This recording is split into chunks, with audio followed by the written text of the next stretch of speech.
Daniele Barone del Parco Letterario Pirandello ha presentato un programma ricchissimo di iniziative. Ecco, se ce li vuole condensare per poter illustrarli a chi ci vede. L'intero Consiglio direttivo ha presentato nel dettaglio ciò che già è stato approvato nell'agosto del 2022 per l'anno 2023, così come dice la legge regionale. E quindi in questa conferenza stampa abbiamo portato avanti un principio. Quest'anno ricorre un anniversario molto importante,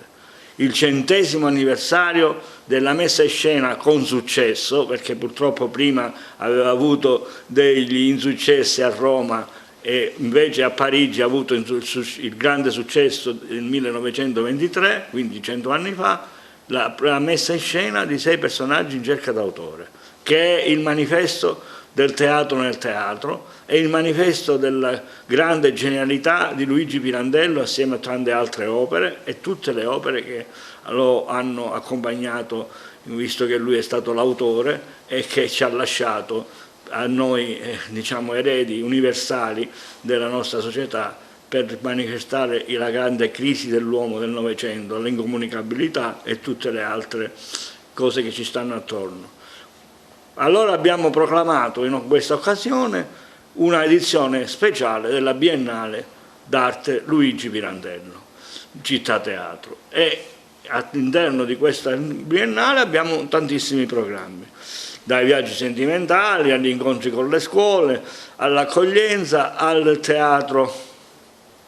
a Piazzale Caos, all'anfiteatro e poi sicuramente delle iniziative di carattere invece materiale, che sono quelle, speriamo di poterle realizzare, visto gli avanzi o i crediti che abbiamo nei confronti del Comune di Agrigento, altissimi,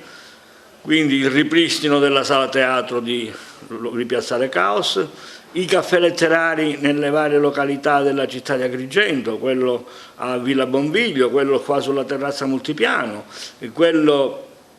quello di San Leone di riprendere, visto che è stato per 2 anni chiuso causa pandemia e l'abbandono, e ora poi dobbiamo anche attivare dei service tourist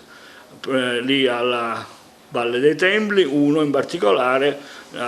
quello che al piazzale Alti Casl, che è già autorizzato, perché sono tutte cose che fanno parte del progetto esecutivo approvato dal decreto del Presidente della Regione. Speriamo bene, un anno molto intenso ci aspetta e di fatiche.